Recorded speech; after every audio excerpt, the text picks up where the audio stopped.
Hello प्यारे बच्चों, कैसे हो? आई होप सभी अच्छे होंगे। आज हम स्टार्ट करने वाले हैं class 9 chapter number 4 exploring algebraic identities के एग्जांपल्स की वीडियो। इसके अंदर हम एग्जांपल नंबर 13 से लेके 18 तक करेंगे।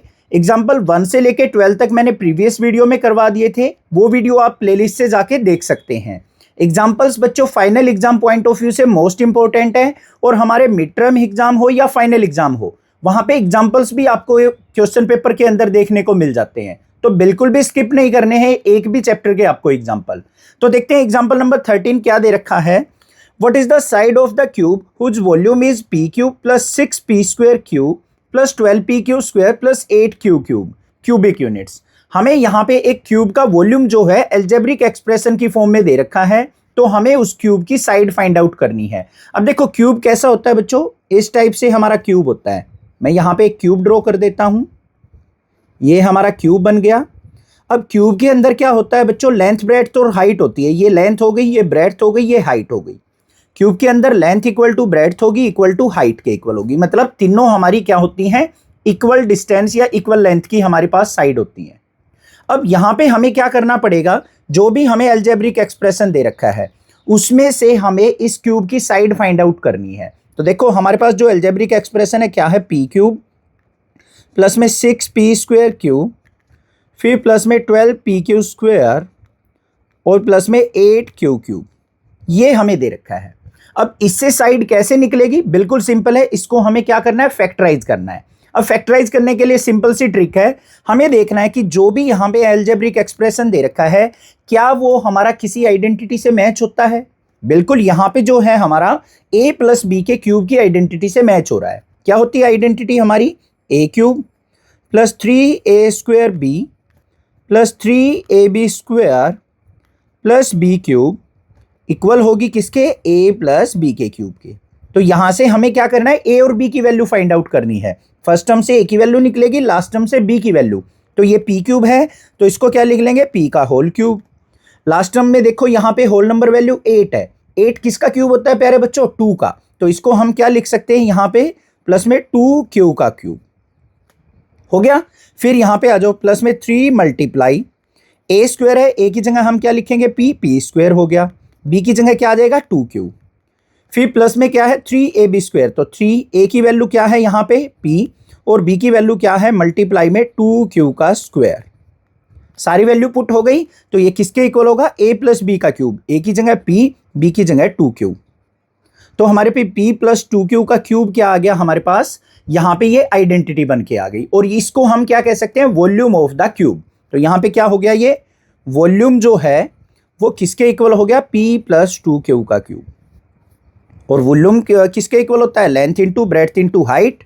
तो यहां पे p प्लस 2q और p प्लस 2q और p प्लस 2q, क्योंकि पावर 3 थी इसलिए हमने 3 टाइम्स लिख दिया। तो यहां से कंपेयर करके हम क्या लिख सकते हैं, साइड ऑफ क्यूब क्या हो जाएगी हमारे पास, p प्लस 2q यूनिट।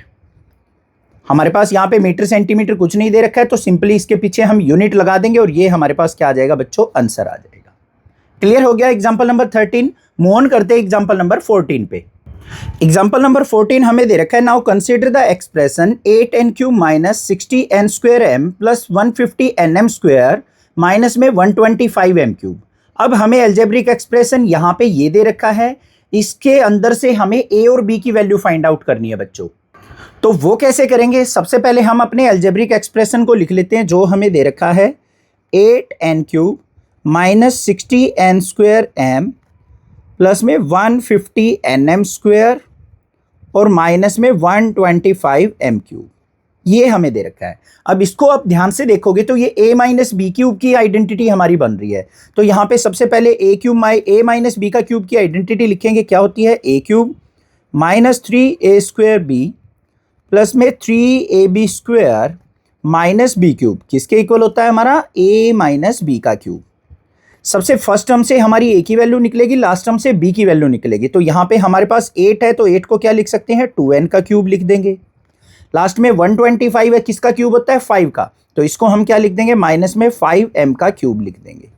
बीच वाली टर्म्स को भी लिख लेते हैं, यहाँ पे माइनस में 3 मल्टीप्लाई a स्क्वायर है, तो मतलब 2n का स्क्वायर बी की वैल्यू 5m, फिर प्लस में 3ab स्क्वायर है तो 3 मल्टीप्लाई ए की वैल्यू 2n और बी की वैल्यू 5m का स्क्वायर। पुट कर दी सारी वैल्यू, किसके इक्वल हो जाएगी, a माइनस बी का क्यूब, a की वैल्यू 2n और b की वैल्यू 5m। तो ये तो हमारी आइडेंटिटी बन गई। अब एग्जाम के अंदर अगर मान लो इसको कह दे कि भाई फैक्टर निकाल लो इसके, तो यहाँ पे फैक्टर क्या हो जाएंगे हमारे, अगर मैं बात करूँ फैक्टर की तो हमारे फैक्टर क्या हो जाएंगे, 2n minus 5m, 2n minus 5m और 2n माइनस 5m, ये हमारे पास फैक्टर हो गए। अब अगर मान लो बच्चों ये हमारे पास वॉल्यूम दे रखा होता, जैसे क्वेश्चन नंबर 13 के अंदर था, और साइड पूछ रखी होती तो 2n माइनस 5m क्या हो जाती, साइड ऑफ द क्यूब हो जाती। अब यहाँ पे हमसे a और b की वैल्यू पूछी है तो a की वैल्यू क्या हो जाएगी, यहाँ पे 2n हो जाएगी और b की वैल्यू क्या हो जाएगी, 5m हो जाएगी। तो ये हमारे पास यहाँ पे आंसर आ गया। जो क्वेश्चन के अंदर पूछा हो वो चीज आप इजिली आइडेंटिफाई कर सकते हैं। ठीक है, नेक्स्ट देखते हैं एग्जाम्पल नंबर 15 क्या है। Example number 15 most important question है बच्चों, इस पूरे के पूरे चैप्टर का, तो बिल्कुल स्किप नहीं करना है, बिल्कुल ध्यान से समझना है। इजी कंसेप्ट से समझाऊंगा, ध्यान से देखते रहना। देखो क्या है question, the sum of 3 number is 10 and their product is 25। यहाँ पे क्या कहा है, हमारे पास 3 नंबर हैं, उन तीनों नंबर का सम 10 है और उन तीनों नंबर की प्रोडक्ट 25 है। The sum of their square is 38। अगर उन तीनों नंबर का स्क्वायर करके सम किया जाए तो हमारे पास 38 आता है। Try to use the previous identity to find the sum of the cubes of these 3 numbers. अगर इन तीनों नंबर्स का हम क्यूब करके सम निकालें तो उसकी वैल्यू क्या होगी, हमें प्रीवियस आइडेंटिटी यूज करके इसका क्वेश्चन को सिंप्लीफाई करना है। तो सबसे पहले देखो बच्चों, जो हमें क्वेश्चन के अंदर दे रखा है, 3 नंबर्स का सम हमें 10 दे रखा है, हम 3 नंबर मान लेते हैं यहाँ पे x, y और z। तो गिवन क्या है हमारे पास, x plus Y plus Z, तीनों नंबर्स का सम हमें दे रखा है 10, 3 नंबर्स की प्रोडक्ट हमें दे रखी है x, y, z equal to 25 और तीनों नंबर के स्क्वायर का सम हमें दे रखा है, वो हमें दे रखा है 38। टू फाइंड, हमें फाइंड क्या करना है, तीनों नंबर्स के क्यूब का sum x cube plus Y cube plus Z cube, ये हमें फाइंड आउट करना है कि क्या होगा। अब भाई सबसे पहले ध्यान से देखो, x cube plus Y cube plus Z cube कौन सी आइडेंटिटी के अंदर आता है। ये चीज अगर आपने आइडेंटिफाई कर ली ना, आइडेंटिटी अगर अच्छे से आती होंगी तो क्वेश्चन बिल्कुल इजीली कर लोगे आप। देखो क्या होती है हमारे पास identity, x cube plus Y cube plus Z cube minus 3xyz equal होती है हमारे किसके, x plus Y plus Z into X square plus Y square plus Z square minus X Y minus Y Z minus Z X के, ये identity होती है। यहां से हम X cube plus Y cube plus Z cube की value निकाल सकते हैं। इसको कैसे निकालेंगे ध्यान से देखते रहना। यहां पे हमारे पास क्या है, x cube plus Y cube plus Z cube minus में 3 इंटू एक्स वाई जेड की वैल्यू हमारे पास है 25, पुट कर दी, equal to x plus Y plus z की वैल्यू हमारे पास कितनी है 10, पुट कर दी, x square plus Y square plus Z square की वैल्यू क्या है 38। यहाँ पे माइनस में माइनस कॉमन ले लेंगे तो अंदर क्या बच गया, X Y plus Y Z plus Z X. अब हमें बस X Y plus Y Z plus Z x की वैल्यू चाहिए और हम यहाँ पे इसकी वैल्यू फाइंड आउट कर सकते हैं। अब ये वैल्यू कहाँ से निकलेगी, इसके लिए हमारे पास एक फॉर्मूला होता है X plus Y plus Z का होल स्क्वायर, उस फॉर्मूले को हम यहाँ पे यूज करेंगे। तो यहाँ पे क्या लिखेंगे, वी नो, हम जानते हैं कि x plus Y plus Z इसका होल स्क्वायर हमारा किसके इक्वल होता है, X square plus Y square plus Z square plus 2xy plus 2yz और प्लस में 2zx। ये फॉर्मूला आपने पढ़ रखा है। तो यहां से हम क्या करेंगे, x Y plus Y Z plus Z x की वैल्यू निकाल लेंगे। कैसे निकलेगी वो देखो ध्यान से। x plus Y plus z की वैल्यू क्या है 10, तो 10 पुट कर दी, 10 का स्क्वायर हो गया। X square plus Y square plus Z square की वैल्यू क्या है 38, 38 पुट कर दिया, प्लस में 2 इंटू 2 कॉमन ले लिया हमने, x Y plus Y Z plus Z x. 38 को लेफ्ट साइड ले जाओ बच्चों, 10 का स्क्वायर किया 100 minus 38 equal to 2 into x Y plus Y Z plus Z x. 100 में से 38 गया तो हमारे पास क्या आ गया 62, 2 इधर आएगा डिवाइड में, equal to x Y plus Y Z plus Z x. तो 2 से इसको कट किया तो हमारे पास x Y plus Y Z plus Z x की वैल्यू क्या आ गई भाई 31 आ गई। ये वैल्यू आ गई मेरे पास, इसको इक्वेशन नंबर 1 मान लेते हैं। अब इस वैल्यू को हमें यहां पे पुट करना है, तो क्या लिखेंगे, बाय यूजिंग इक्वेशन फर्स्ट। तो क्या हो जाएगा हमारे पास, x cube plus Y cube plus Z cube minus में 25 3 जा 75 इक्वल टू, यहाँ पे हमारे पास 10 इंटू 38 माइनस में x Y plus Y Z plus Z x की वैल्यू क्या निकाली है, 31। तो यहाँ पे क्या आ गया, x cube plus Y cube plus Z cube minus 75 equal to 10 multiply 38 minus 31 क्या हो गया, 7। तो हमारे पास x cube plus Y cube plus Z cube की वैल्यू क्या आ गई बच्चों, 75 को इधर लेके जाएंगे, 10 7 जा 70 प्लस 75। तो फाइनल वैल्यू आ गई हमारे पास x cube plus Y cube plus Z cube is equal to 145। तो ये हमारे पास फाइनल आंसर आ गया। यही वैल्यू हमें क्या करनी थी, फाइंड आउट करनी थी। पता चल गया। ऐसा ही क्वेश्चन हमारा एंड ऑफ चैप्टर एक्सरसाइज के अंदर भी है, तो ध्यान से करना है। उसमें डायरेक्ट दे रखा है क्वेश्चन, यहाँ पे वर्ड प्रॉब्लम में दे रखा है, ये ज्यादा इंपॉर्टेंट क्वेश्चन है। ठीक है बच्चों, कर लोगे आसानी से। नेक्स्ट मूव ऑन करते हैं एग्जांपल नंबर 16 पे। एग्जाम्पल नंबर 16 के अंदर हमें क्या दे रखा है, simplify the rational expression x square minus 7x plus 12 divide by 5x square plus 5x minus 100 assuming that 5x square plus 5x minus 100 not equal to 0। हमें यहाँ पे एक रेशनल एक्सप्रेशन दे रखा है, मतलब p बाई क्यू की form में expression given है। इसके अंदर जो डिनोमिनेटर है वो हमारा नॉट इक्वल टू 0 आपको कंसीडर करके चलना है, और इसको हमें सिंप्लीफाई करना है। अब इस टाइप के क्वेश्चन को कैसे सिंप्लीफाई किया जाता है, बिल्कुल इजी तरीके से बताऊंगा। देखो, हमें दे रखा है यहाँ पे x square minus 7x plus 12 divide by 5x square plus 5x minus 100। हमें करना क्या है बच्चों, न्यूमरेटर को अलग से फैक्टराइज कर लेंगे, डिनोमिनेटर को अलग से फैक्टराइज कर लेंगे, और जो भी हमारे फैक्टर कैंसल आउट होते होंगे ना, उनको आपस में कैंसल आउट कर देंगे। बस ये काम करना है। तो देखो, सबसे पहले न्यूमरेटर में हमें क्या दे रखा है, X square minus 7x plus 12 quadratic equation है। तो हमें ऐसे दो नंबर फाइंड आउट करने हैं कि जिनकी प्रोडक्ट करें तो 12 आ जाए, प्रोडक्ट करें तो 12 आए, और सम करें तो हमारा कितना आ जाए, माइनस का 7। बिल्कुल इजी है। 4 और 3 ले लेंगे। 4 और 3 का सम हमारा -7 हो सकता है और मल्टीप्लाई 12 हो सकती है, अगर मैं दोनों को नेगेटिव ले लूँ तो। देखो, -4 और -3 -7 हो गया, -4 -3 की मल्टीप्लाई +12 भी हो गया। तो यहाँ पे हमारे पास फैक्टर क्या आ गए, x square minus 4x minus 3x plus 12। पहली दो टर्म से x कॉमन आ गया तो अंदर बच गया x माइनस 4। यहाँ पे हमारे पास -3 कॉमन आ गया तो यहाँ पे x, और यहाँ पे क्या आ जाएगा, माइनस का 4 आ जाएगा। तो एक तो फैक्टर आ गया x माइनस 3 और एक आ गया x माइनस 4। तो ये तो हो गए हमारे न्यूमरेटर के फैक्टर। अब हमें डिनोमिनेटर के निकालने हैं। डिनोमिनेटर में क्या दे रखा है, 5x square plus 5x minus 100, ये दे रखा है।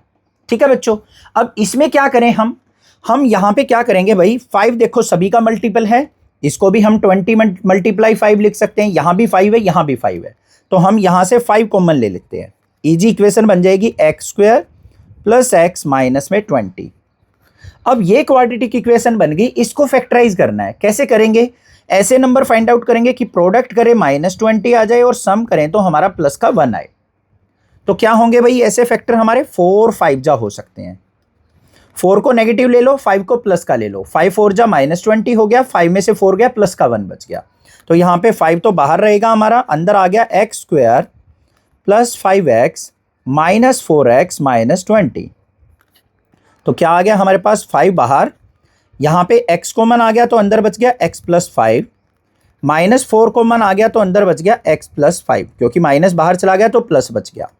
तो फैक्टर क्या आ गए, 5 इंटू एक्स माइनस 4 और x प्लस 5। डिनोमिनेटर के भी फैक्टर आ गए हमारे पास। अब इन फैक्टर्स को अपने क्वेश्चन के अंदर पुट कर लेते हैं। तो देखो, न्यूमरेटर में क्या आए हैं हमारे फैक्टर, x माइनस 3 और x माइनस 4, ये पुट कर दिए हमने। डिनोमिनेटर के फैक्टर क्या आए हैं बच्चों, 5 इंटू एक्स माइनस 4 और x प्लस 5, ये पुट हो गई। x माइनस 4 से x माइनस 4 कट गया, तो क्या बच गया हमारे पास, न्यूमरेटर में बच गया x माइनस 3, डिनोमिनेटर में बच गया 5 इंटू एक्स प्लस 5। तो ये हमारे पास क्या आ गया, फाइनल आंसर आ गया। बस ये काम करना था हमें। समझ में आ गया होगा, कोई दिक्कत नहीं होनी चाहिए। ठीक है, आगे देखते हैं एग्जाम्पल नंबर 17 क्या है। 17 एग्जाम्पल इंपॉर्टेंट है, ध्यान से देखो क्या है बच्चों। Saira has arranged a square of side x unit, 8 rectangular strip of side x unit and width 1 unit and 15 square of side 1 unit to form a bigger rectangle.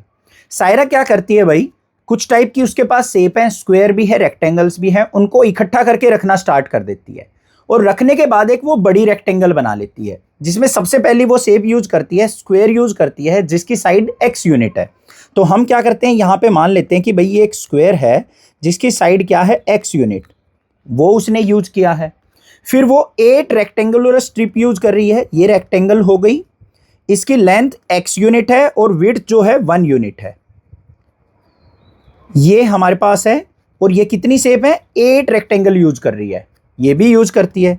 फिर उसके बाद 15 छोटे छोटे स्क्वायर और यूज करती है, जिसकी साइड क्या है, 1 यूनिट है, ये 15 स्क्वायर यूज करती है। इन सब को आपस में इकट्ठा करके रखती है और उसके पास एक बड़ी सी रेक्टेंगल बन जाती है। Then find the length and breadth of the rectangle in terms of x। तो जो ये हमारे पास रेक्टेंगल बनी है, इन सभी शेप्स को इकट्ठा रखने के बाद इसकी लेंथ और ब्रेड्थ जो है आपको x की टर्म में फाइंड आउट करनी है, मतलब l और ब्रेड्थ b की वैल्यू हमें यहाँ पे फाइंड आउट करनी है। कैसे करेंगे, ध्यान से देखो। सबसे पहले देखो बच्चों, हमें क्या करना है, इन सभी शेप्स को अगर मैं इकट्ठा लिखता हूं और ये बड़ी रेक्टेंगल बनती है, तो क्यों ना मैं इन तीनों के एरिया को इकट्ठा कर दूं, तो मेरे पास रेक्टेंगल का एरिया आ जाएगा या नहीं, और उसको फैक्टराइज करके हम साइड निकाल सकते हैं। तो क्या करेंगे, यहां पे सबसे पहले area of square of side x unit, जो छोटे वाला स्क्वायर था उसका एरिया निकाल लेंगे, तो क्या आ गया, x स्क्वायर यूनिट आ गया। यहां पे x स्क्वायर यूनिट आ गया, क्योंकि हमारा जो एरिया होता है स्क्वायर का वो साइड का स्क्वायर होता है, ये हो गया हमारे पास। फिर यहां पे हमारे पास 8 रेक्टेंगल है, तो पहले एक रेक्टेंगल का एरिया निकाल लेते हैं। एरिया ऑफ 1 रेक्टेंगल किसके इक्वल होगा भाई, लेंथ इंटू ब्रेड्थ के होता है, length x unit, width 1 unit, तो x मल्टीप्लाई 1 कितना आ गया, x यूनिट आ गया। ठीक है, एरिया आ गया तो x स्क्वायर यूनिट आ गया। अब हमारे पास 8 रेक्टेंगल हैं, तो एरिया ऑफ 8 रेक्टेंगल क्या हो जाएगा, इसको 8 से मल्टीप्लाई कर देंगे, 8 मल्टीप्लाई x मतलब 8x यूनिट हो गया, स्क्वायर यूनिट। ठीक है, आगे बात करते हैं स्क्वायर की। कितने स्क्वायर हैं, 15 स्क्वायर हैं, तो यहां पे क्या करेंगे, area of square of side 1 unit, वो क्या हो जाएगा भाई, 1 का स्क्वायर करेंगे, कितना हो गया 1, और हमारे पास एरिया ऑफ 15 स्क्वायर का एरिया किसके इक्वल हो जाएगा बच्चों, 15 मल्टीप्लाई 1 मतलब 15 स्क्वायर यूनिट, ये आ गया मेरे पास। अब टोटल एरिया क्या हो गया, एरिया ऑफ रेक्टेंगल, जो बड़ी रेक्टेंगल बनी है उसका एरिया क्या हो गया भाई, पहले क्या शेप थी, स्क्वायर, इसका एरिया था x स्क्वायर। फिर हमारे पास रेक्टेंगल थी, उसका एरिया कितना था 8x, और 15 स्क्वायर का एरिया क्या है 15, ये आ गया मेरे पास पूरी रेक्टेंगल का एरिया। अब इसको हमें क्या करना है, फैक्टराइज करना है। कैसे करेंगे, क्वाड्रेटिक इक्वेशन है, तो प्रोडक्ट करे तो 15 आए और सम करे तो 8 आ जाए।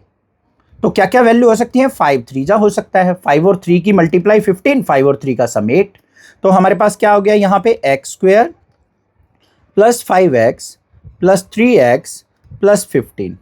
पहले दो टर्म से क्या कॉमन आ रहा है, x कॉमन, अंदर क्या बच गया x प्लस 5। फिर यहाँ पे 3 कॉमन आ रहा है, अंदर क्या बच गया x प्लस 5।